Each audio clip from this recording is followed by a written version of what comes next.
Bonjour à tous, merci de nous suivre sur Planète Terre à Terre TV, le premier web TV environnemental du Bénin. Nous sommes à Abu Dhabi, à la 9e session de l'IRENA, cette assemblée internationale où l'on parle d'énergie renouvelable. Et aujourd'hui, j'ai l'immense plaisir de recevoir pour vous le Sénégal avec monsieur Fadel Traoré, qui est de l'Agence nationale des énergies renouvelables du Sénégal, pour nous dire l'utilité et l'importance de cette assemblée parlant de la conférence sur les énergies renouvelables. Merci monsieur Traoré d'avoir accepté notre invitation.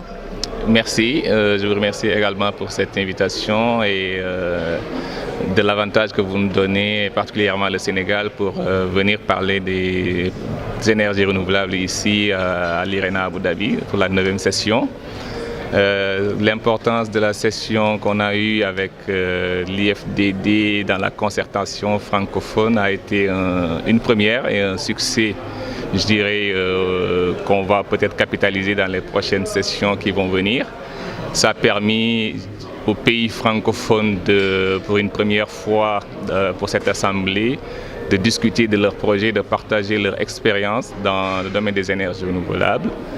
De la part du Sénégal, on a eu à partager les expériences, comme vous le savez, ces dernières années, avec tous les projets qu'a réalisé le Sénégal dans ce secteur-là, avec l'engagement de l'État du Sénégal de faire des énergies renouvelables un axe majeur.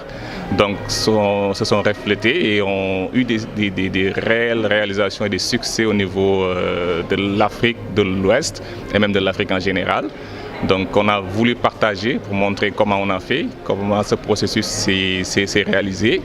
Donc j'ai eu à effectivement expliquer que c'est effectivement un long processus, que ça mérite d'avoir des jalons qui ne sont pas venus d'un seul coup. C'est de 2 décennies ou même 3 décennies où il faut mettre un cadre réglementaire, un cadre législatif.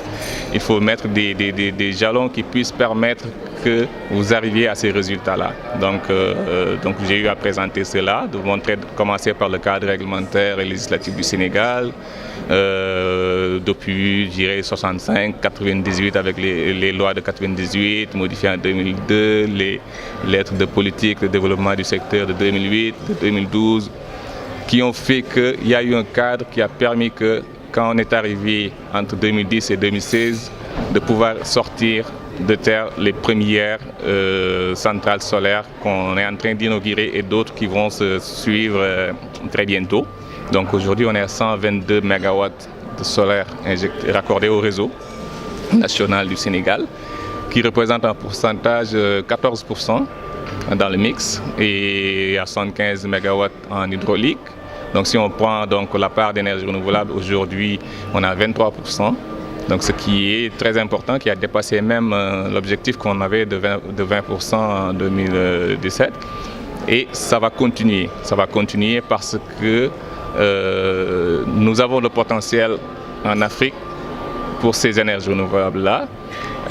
Il faut mettre le cadre, comme je l'ai dit, il faut mettre le moins, il faut faire venir également des investisseurs, que ce soit au niveau national ou au niveau international.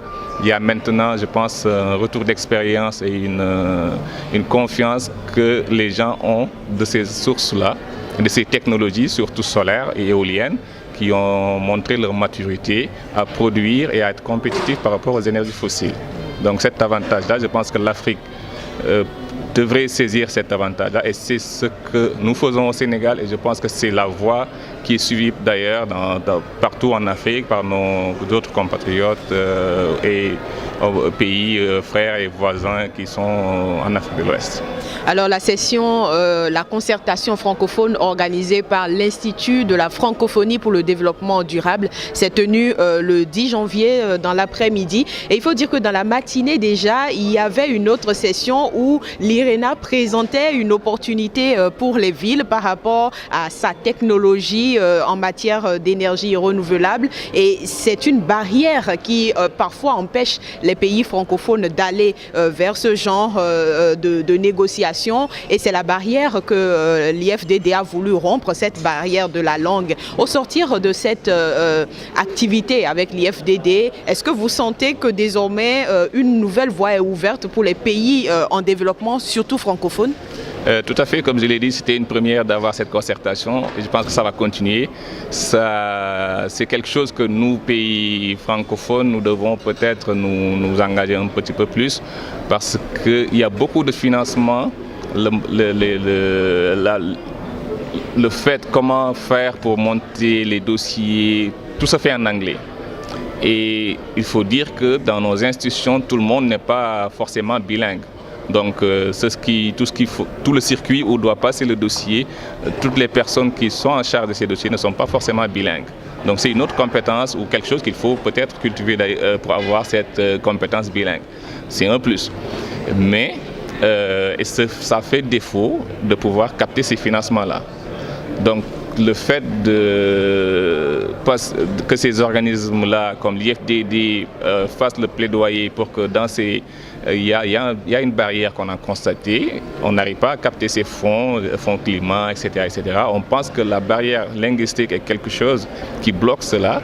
Il faudrait que les pays francophones puissent lever la voix ensemble pour dire qu'il faut de plus en plus intégrer quand même des traductions pour permettre à ces pays-là d'avoir accès ou de comprendre mieux, je ne sais pas si c'est le bon terme de comprendre mieux, mais de pouvoir mieux peut-être structurer des dossiers bancables pour capter ces fonds-là.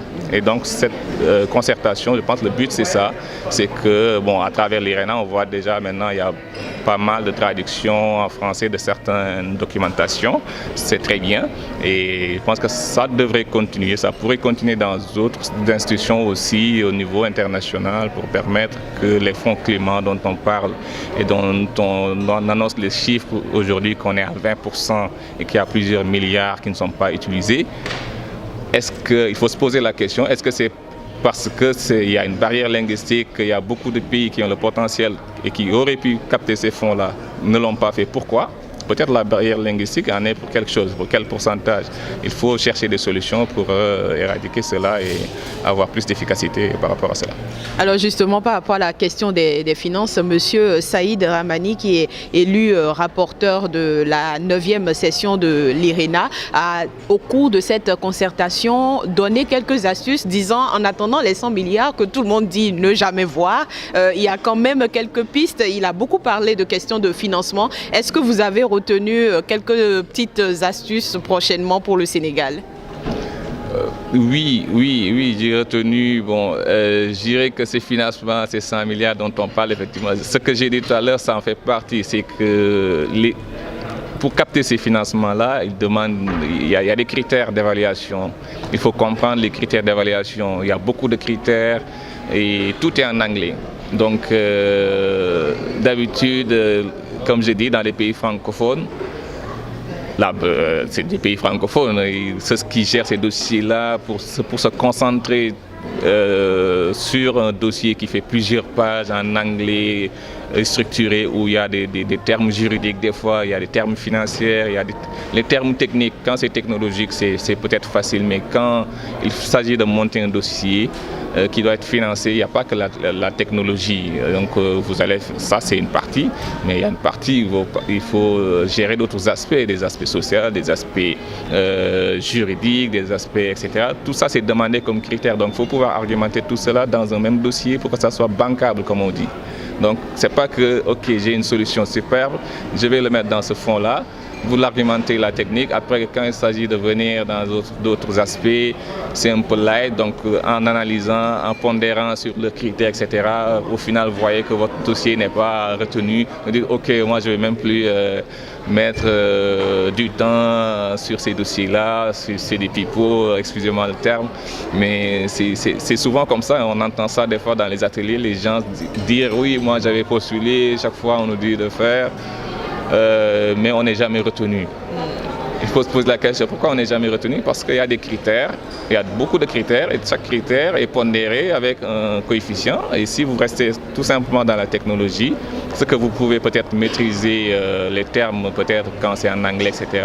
Quand il s'agit d'argumenter dans d'autres choses qui sont beaucoup peut-être liées à d'autres aspects où vous n'avez pas forcément par rapport peut-être à la langue, je parle oui, parce que on est dans la francophonie, toutes les informations ou comment l'argumenter en anglais ou autre chose, c'est un peu difficile et c'est une barrière. Donc je pense que c'est pour ça que cette concertation, c'est une très bonne chose et on attend de voir cette année-là quels sont les jalons qui vont être posés par l'IFDD pour continuer ce dialogue et cette initiative.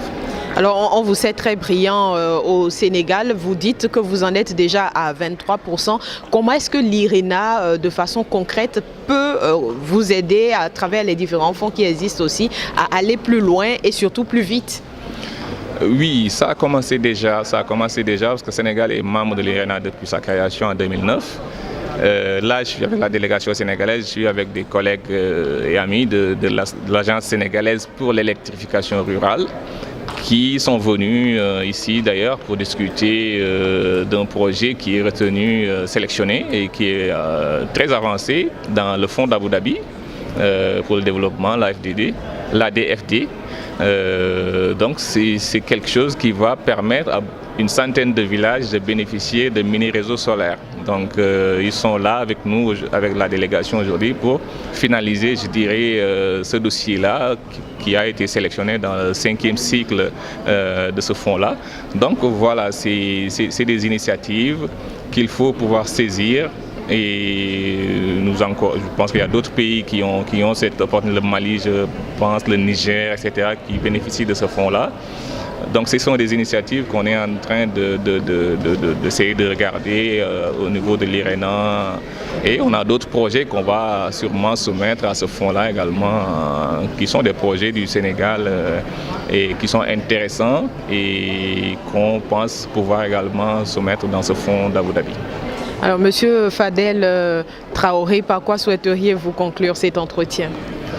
En remerciant l'IFDD pour cette organisation et pour cette invitation qu'ils nous ont faite. Et c'est mon directeur général d'ailleurs qui devait être là, qui est le point focal, qui est là chaque année. Cette année, il a eu un empêchement de dernière minute qui m'a demandé de faire la présentation qu'il devait faire à cette concertation. Et remercier tous les pays partenaires aussi, pays francophones qui ont participé, qui ont partagé leur expérience lors de cette concertation. C'était très intéressant. Ça réconforte juste qu'il y a un potentiel qu'on a dans cette sous-région et même en Afrique en général et qu'il faut, je pense, le plus souvent se concerter et de partager les expériences parce que l'adaptation est plus facile quand vous êtes plus proche. Donc c'est ce que j'ai retenu et je remercie également l'IRENA et l'Abu Dhabi pour l'accueil chaleureux. Merci Monsieur Traoré d'être venu aussi et de permettre qu'on ait cette lucane sur les avancées au Sénégal en matière d'énergie renouvelable. Merci d'avoir suivi cet entretien et à très bientôt. Merci.